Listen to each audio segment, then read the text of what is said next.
자, 안녕하세요. 차판 세부장입니다. 안녕하세요. 차판 세부장입니다. 안녕하세요. 차판 세부장입니다. 오늘 또 저희 유튜브 채널에 방문해 주셔서 감사드립니다. 자, 오늘 제가 나온 곳이 광주에 있는 매매단지에 왔습니다. 부산에서 광주까지 수원에 있는 SKV1이라는 부산에서 경기도 용인으로 구매 대행하러 나왔습니다. 구매 대행하러 나왔는데요. 옆에 있는 차량을 저희 구독자님께 추천드리러 왔습니다. 자, 안녕하세요. 차판 세부장입니다. 오늘도 저희 유튜브 채널에 방문해 주셔서 너무 감사드립니다. 자, 오늘 구매 대행하러 나왔는데 지금 타고 있는 차량을 구매 대행하러 왔습니다. 구매 대행 신청해 주신 구독자님께서는 서울에 계신 구독자님이신데요. 차량이 부산에 있었고 부산에 있는 딜러에게 구매 대행을 맡기고 싶으셔서 저를 찾아주셨던 것 같습니다. 자, 차량에 대해서 간단하게 소개시켜 드리면 이번 차량이 2010년식의 수입차입니다. BMW사의 320D라는 모델이고요. D가 붙었으니까 디젤 차량이고 3시리즈니까 준중형급의 차량이라고 생각하시면 돼요. 자, 주행거리가 굉장히 많습니다. 주행거리가 23만 4천 킬로라는 주행거리를 가지고 있어요. 좀만 타면 25만 킬로가 되는 차량이고요. 이번 차량은 제가 진짜 꼼꼼하게 점검을 해야 되는 게 320D라는 수입 외제차의 부품 가격이 굉장히 만만치도 않고, 하지만 독일 3사 그러니까 BM, 벤츠, 아우디 중에는 그나마 BMW가 FT 제품이 많기 때문에 수리 비용이 좀 저렴하다고는 생각하지만 그래도 국산차에 비해서는 수리 비용이 꽤나 나옵니다. 그래서 이 차량을 좀 정밀하게 하체 점검까지 꼼꼼히 해서 누유 부분과 또 수리가 당장 필요한 부분, 또 예방 정비해야 될 부분을 좀 체크를 해서 저희 서울에 계신 구독자님께 안내해 드리려고 합니다. 이 빗속을 뚫고 카센터를 가볼 건데요. 수입차 전문 카센터를 갈 예정이고, 또 거기에서 해야 되는 게 수입차 전용 진단기로 고장 코드도 보고 언더커버를 다 뜯어내서 하체 점검도 할 예정입니다. 같이 출발해 볼게요. 자, 과연 상태가 어떨지 저도 굉장히 궁금합니다.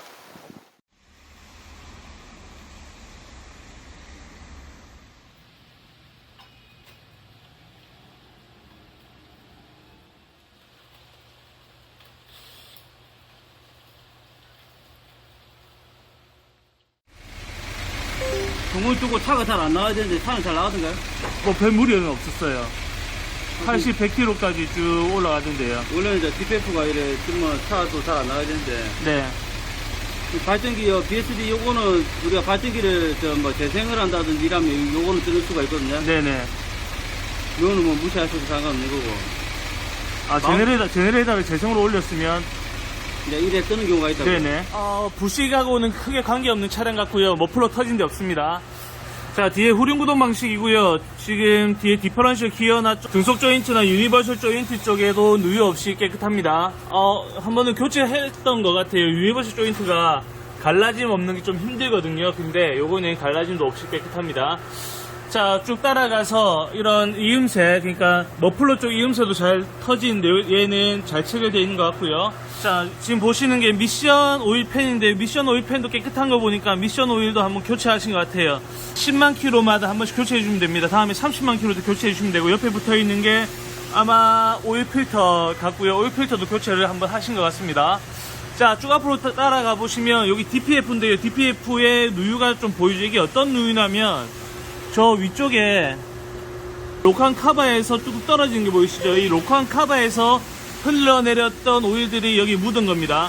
그래서 여기 스타트 모터랑 뭐 크게 관계없이 로칸 카바만 수리를 받으시면 되고, 자, 앞으로 쭉 따라가시면은 이게 차고 조절 높이 센서인데요. 밑에 이게 브라켓이 부러져서 제가 급하게 철사를 좀 감아놨습니다. 원래는 뭐 이 정도로 해도 타시는데 문제는 없는데 수리를 하셔야 되겠죠. 자, 나머지 링크 터진 데 없고요. 운전석 쇼바는 괜찮은데 조석 쇼바가 여기 보시면 좀 뭔가 많이 붙어져 있죠. 유압이 좀 새는 것 같아요. 쇼바 쪽 교체가 필요한 것 같고요. 자, 나머지 스트럿 암의 고무 부싱이 좀 이상합니다. 브레이크를 잡을 때 차가 덜컥덜컥거리는 소리가 나거든요. 아마 이 스트럿 암 쪽에서 고무 부싱 때문에 문제가 있었던 것 같고, 주행해보시고 브레이크 잡을 때 차가 너무 떤다 아니면 너무 덜컹거린다 그러면 이 스트럿 암을 교체를 하시면 됩니다. 한 2~30만원 정도 또 나올 것 같습니다. 자, 마지막 누유는 터보 쪽의 누유인데요. 여기 보시면 터빈 쪽 가운데가 터보고요. 밑에 쪽이 파이프입니다.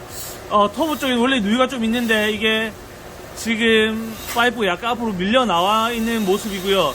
이게 젖다 보면은 고무가 팽창하기 때문에 그 사이에 유격이 좀 생깁니다. 그래서 그쪽에서 누유가 됐던 게 이 스티어링 기어에도 지금 좀 묻어 있죠.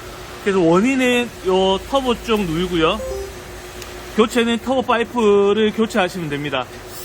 이 정도로 아마 마무리를 하면 이 차량에는 크게 뭐 문제될 건 없는데, 경고등이 두 개가 떠 있어요. 어떤 경고등인지 위에 가 설명드릴게요. 자, 지금 보시는 화면처럼 이 차량에는 고장 코드가 4개가 떠 있습니다. DPF 관련 2개와 재생 제네레이터, 그러니까 재생 발전기를 얹어서 왔던 고장 코드, 그리고 엔진의 진동을 잡아주는 마운트 떨림에 대한 고장 코드, 이렇게 4개가 있는데요.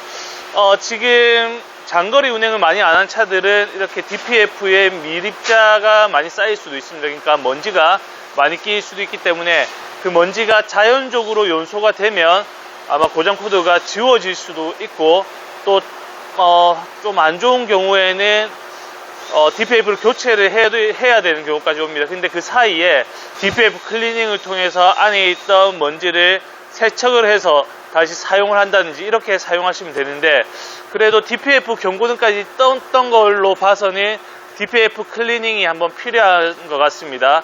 이런 디젤 차량 같은 경우에는 이런 먼지들이 많기 때문에 흡기나 인젝터, 또 DPF 이런 관련된 계통의 클리닝을 한 번씩 해주는 게 좋습니다. 그래야지 나중에 더 큰 돈이 드는 걸 방지를 할 수가 있겠죠.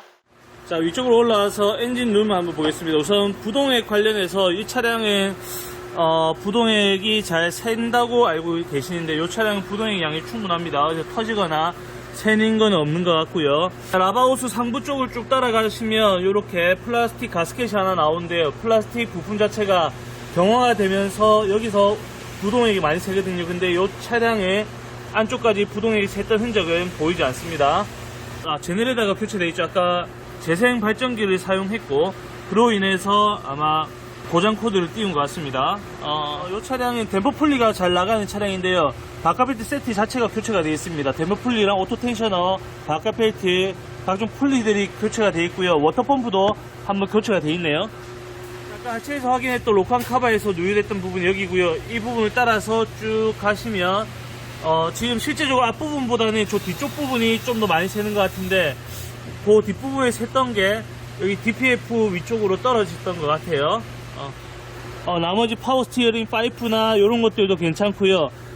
밑에 쪽에서 부동의 하부 호스나 라지에이터는 크게 이상 없는 것 같습니다. 자, 이렇게 해서 카센터 점검을 모두 마쳤습니다.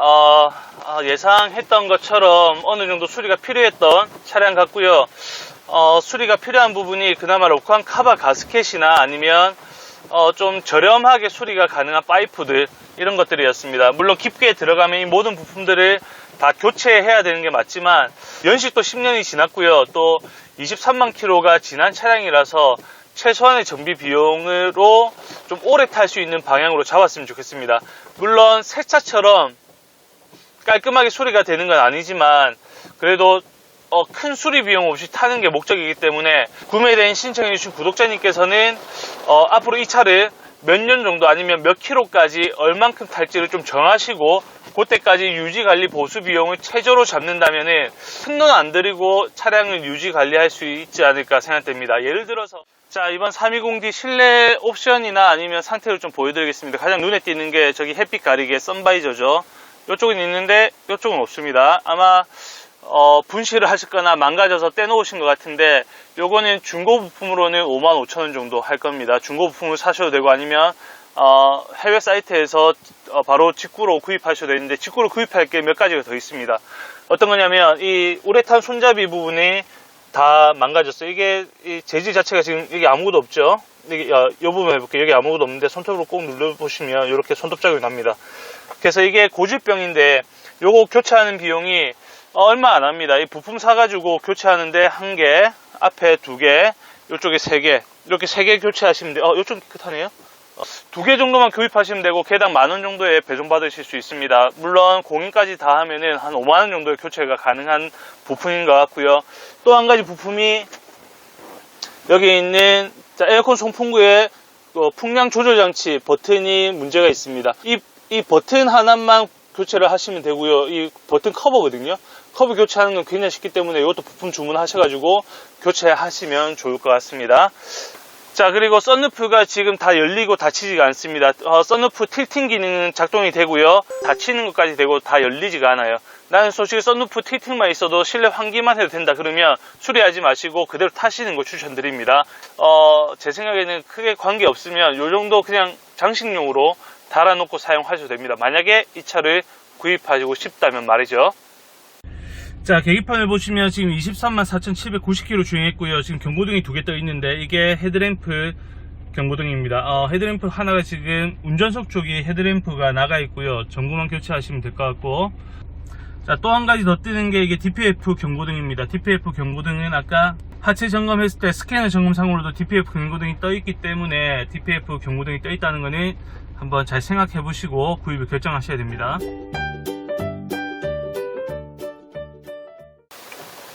자, 차판 채부장이고요. 오늘은 여기까지 마무리하겠습니다. 2010년식이 23만 5천 킬로 주행한 BMW사의 320D를 구매 대행 해봤고요. 이번 차량을 구매 대행 신청해주신 서울에 계신 구독자님께 이러한 내용을 빠짐없이 제가 안내해드리겠습니다. 자, 긴 영상 시청해주신 저희 구독자님과 시청자분들께 감사드리고요. 다음에도 구매 대행 영상이나 아니면 제가 판매한 차량 영상이 바로바로 올라오니까 다음 영상도 많은 시청 부탁드립니다. 감사합니다. 여보세요? 네네. 기사님, 그 로칸 커버에서 새는 게 맞으면 네. 걔는 커버가 아마 RCA로 들어갈 건데 네. 한 60에서 80 정도 나올 가능성이 있고요. 로칸 카바는 생각보다 많이 네. 나오네요. 이게 가스켓만 따로 안 나오는 타입인가 봐요. 아니, 걔는 가스켓만 갈면 또 새요. 터보 파이프에서도 많이 새던데 위쪽에서도 좀 그렇고. 그 대부분 터보 쪽에서 새는 거는 네. 터보보다도 터보일 수도 있는데 네. 만약에 터보 쪽까지 대구성 DPF가 죽었으면 네. 걔는 완전 답이 안 나오는 거고요. 네. 그 터보 대부분 호스나 아마 그런 쪽에서 새거든요. 네, 호수 쪽에서요. 네, 호스 쪽을 갈아주게 되면 대부분 났는데 그 곡물이 네. 거의 터보가 불량이 나서 새는 경우도 있고 인젝터 불량 때문에 새는 경우도 있어요. 지금 봤을 때는 걔는 최악의 상황에서는 한 300 이상도 생각을 해야지 돼요. DPF가 잘 안 죽긴 하는데 네. 행여라도 터보 문제로 갖다 해서 죽었다 그러면 이거 한 1500에서 2000 나오거든요. 근데 이게 출력이 네. 부족하거나 다른 시운전상에는 문제가 없었고요. 그게 문제가 없어요. 아, 그래요? 그래서 이제 저 카프로들 520 이거는 확실하게 진단하고 넘어가야 돼요.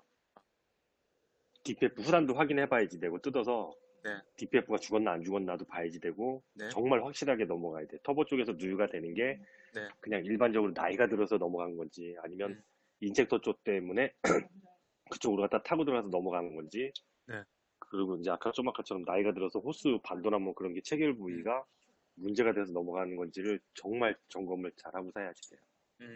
근데 사장님 그 5대5인데 네. 저는 조금 안 하시는 게 나을 것 같은. 아, 느낌상요. 이게 2010년식이 네. 23만 킬로고요. 그러면은 더 안 할.